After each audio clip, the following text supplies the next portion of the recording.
Jam wale mon bandiraɓe musidɓe tedduɓe hettiɓe heeɗiɓe daraɓe Ayaw Pindi TV en garti e katande jomiraɗo e subaka hande o gam yettinan ɗon ko sifa e kelle gadan e jaydeji leydi Sénégal joni palen koye jaydeji ɗi. Aljuma sappo joyi lewru mai hitandu junnaje ɗiɗi e nogas e jeegom ko sifa e kelle gadan e jaydeji leydi Sénégal eɗen poɗɗoro e jayde enquête quotidien kamɓe musidɓe men jayndiyankoɓe ɓe garti koye den ɗon caɗele teskale walla ni kalnon haalde ganda kay ko haala mum haalate ton den ɗon gollorde wiyetede Agirout honno mbiri kam musidɓe men jayndiyankoɓe oɗo saaha kay ko haala werlaji kam e marché ji kam e mutin ko ɗum kay woni ko haalate ressources humaines o kañum kay woni ko waɗi accusé omo ganda kañum woni gardiɗo den ɗon gollorde ɓe kollitino wonde kay omo ganda kañum woni directeur général Moustapha Fall ko kam kay woni ko tuma wonande kay waɗi violé ko yuti haali e jogogal kono ɗen ɗon taxi won tan ɗen ɗon jamiɗo ɗen ɗon taxi ji ko yuti haali wonande kay den ɗon gollorde ɗum ji sababu noon ɓen gollotoɓe den ɗon gollorde mbaɗi erango fewde e hoorejo leydi ndi kam e jagorɗo kalfinaaɗo ko yuti e mahanteji ɗo e nder leydi ndi nde yurnito gueɗe ɗe hano hannirta ni te holno wi e kam musidɓe jayniyankoɓe ɗum o noon ko caggal nde ganda kay woni on ɗon losko ɓe mbaɗini ɗum walla ni nden ɗon yewtere ɓe ganda ɗen ɗon namde ganda kay mbaɗi ɗum fewde omo ganda kañum woni e gardiɗo nden ɗon gollorde kono nde ha joni ɓe keɓani hen e jabbowol holno wiiri kam musidɓe men jayniyankoɓe jane nde rutanima mawɗo leydi ndi Bassirou Diomaye Diakhar Faye e caggal on ɗon sommet mo ototorno toon to leydi Kenya ko yuti haali Africa Forward ko liti kay kanko mawɗo leydi ndi caggal nde o ƴetti konngol holliti kay wondi yidde makko ko Afrique heɓa jeetare hoore muɗum hano hannirta niyete ɗum woni ko tawate e hello arwanigo e nder nden ɗon jayde wiyetede enquête quotidien jayde quotidien le quotidien kañum arti koye ɗen ɗon caɗele teskade oɗo saaha joni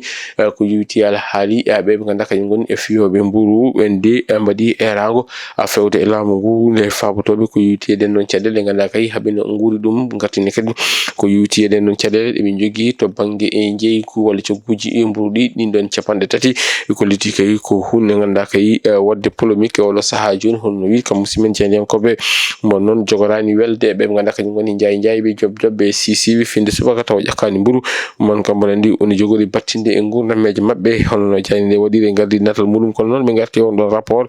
ko yuti haali subvention bo ganda kañum woni matériel agricole ɓe mbitande ko cour des comptes kañum kay woni ko waɗi épinglé mbi ko la LBA ko kam wondude e dage wonande kay ngal ɗon jagoro kañum kay woni ko wala épinglé ko yuti on ɗon fannu jani nde arti e ko yowiti e ɗalle ɗe ndewani lawol tuggi hitande ujunnaje ɗiɗi e nogas e tati jaggi hitande ujunnaje ɗiɗi e nogas e joyyi ko lidi ko ene tolni e ujunnaje sappo neɗɗo kañumen kay goni ko kawri e ladial e ɗen ɗon maaji kaɗɗe caggal ne jinno wadde ɗen ɗon ɗalle suuɗoru hono no wiiri e janede ƴeewoyen jande les échos kamɓe noon ɓe garti ko ɗon gestion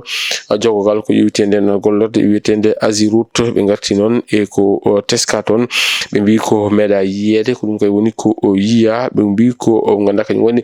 DRH o ko kañum kay woni ko waɗi vilpande directement o mo ganda kañum woni directeur woni gardiɗo nden ɗon gollorde ɗum ko caggal nde ɓe jogui ɗum ganda kay kañum woni ɗum ko caggal ɗin ɗon konguɗi ganda kay ɓe cuuti ɗum honno wiiri kam musidɓe men jaydiyankoɓe ɓe gartine kadi e ko yowiti ala haali omo ganda kañum woni konguɗi omo ganda kañum woni Bamba Fall mo ganda suuti konguɗi ko fewti e on ɗon réforme ko yowiti ala haali omo ganda kañum woni code électoral ɗo e nder leydi ndi ɓe mbi ko so Bamba Fall wi so tawi kay on ɗon nden ɗon eɓɓore yewti omo ganda kañum woni Barthélémy Diaz ma heptu ɗum ganda kay kañum woni mairie muɗum ko noon kadi ma rutto toon to suudu sarɗiyeji Sénégal won tan ma heptu ngol ɗon lefol muɗum horma rutto toon to suudu sarɗiyeji leydi Sénégal woni ko tawate e hello arwaniwo e nder nden ɗon jayde ganda kay kañum woni jayde wiyetede jayde les échos jayde las quotidien kañum ari arti ko e goƴa ko yuti ala haali nden ka e kisal ɓe ko lettino wonde kay oɗo saaha joni omo ganda kañum woni général Ousmane Kane ko kañum kay suuti konguɗi ko yuti ala haali ñamade de leydi Sénégal ko lettino wonde kay ɗum bon ko ɗum menace sécuritaire kay wonante e leydi ndi honno wiiri kam musidɓe men jayniyankoɓe kono noon jayde nde rokki konngol omo ganda kañum woni Serigne Mbaye Thiam tergal e landa PS holoti kay oɗo saaha joni PS woni tan ko e ruttade caggal honno wiiri kamɓe musimen jayni yankoɓe ganduɗa kay kamɓe goni jande las quotidien yewoyen jande l'observateur kamɓe noon ɓe garti koye entretien mo ganduɗa kay Serigne Gueye Diop waddi ɗum e ɓe ganduɗa kañum goni jande nde kono noon kadi ɓe garti ɗino konnguli ganduɗa kay o suuti ɗum eko yewti on ɗon fannu kono noon jande nde ruttima eko yewti alhaali on ɗon tentative présumée de corruption portant sur les 50 millions de francs CFA ɓe mbitande ko la riposte judiciaire musclé wonande kay omo ganduɗa kañum Ismaïla Madior Fall ɗum ine tawe jande nde ɓe garti noon e ɗen toɓɓe tati ko yewti on ɗon fannu hono wiiri kamɓe musidɓe jandiyankoɓe ɓe mbaɗi visé noon komo ganduɗa kañum woni laamu leydi Sénégal kono noon kadi e jagorɗo gonnoɗo ete tan mbiri ko yewti e ñawoje ɗo ete nder leydi Sénégal hono wiiri kamɓe musidɓe men e jayndiyankoɓe ganduɗa kadi kamɓe goni jayde l'observateur jande nde arti e ɗin ɗon kulkuli walla ni ɗen ɗon battane jogaɗe ko yewti alhaali ɓen ñamliroɓe e téléphone aji ɓe garti noon e gonɗon losko ganduɗa kadi mbaɗi hen ɓe mbi ko ɗum piège numérique holno wiiri kamɓe musidɓe men jandiyankoɓe jayde point acti kañum arti ko e ko ganduɗa kay kañum woni hoorejo leydi ndi eko yewti alhaali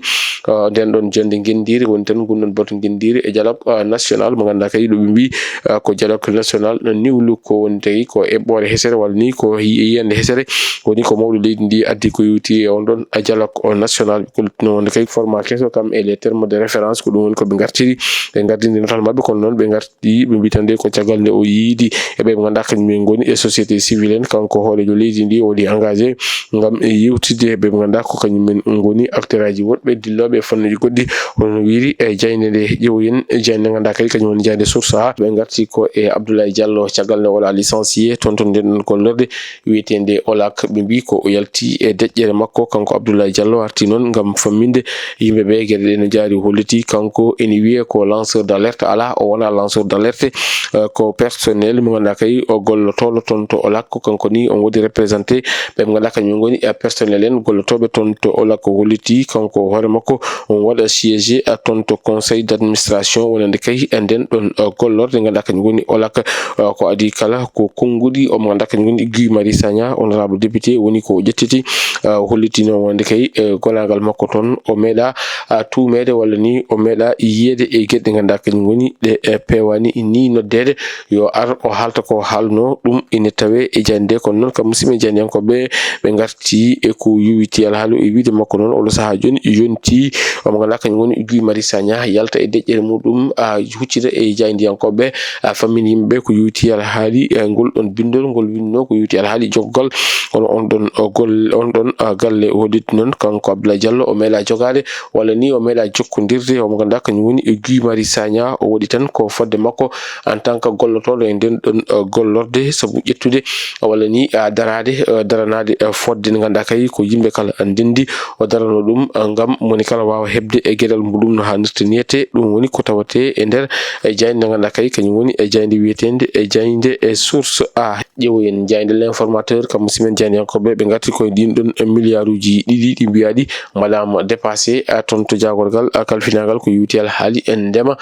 ko kollitino wonde kay on ɗon dépasse mo waɗaka justifié ko ɗum woni ko watti artiri e dow tabagal wonde kay nden ɗon jayde wiyetende l'informateur bandiraɓe musidɓe tedduɓe hettiɓe heeɗiɓe daraɓe Ayaw Pini TV gasi haalaɓe ceeɗe ko ɗum ɗo woni komin kemno rubinalade ko sifa e kele gadana yoga e jaydiyeji leydi Sénégal admedina rubinde jaydiyeji wonata ko altine soko wili gueno ɗo e nden mimɓe on jokke ɗoftade kamɓe rewidade programme uji ɗi Pini TV woɗi jejjite wadde abonné commenté kam e partagé Allah jarama on jarama aljuma mubarak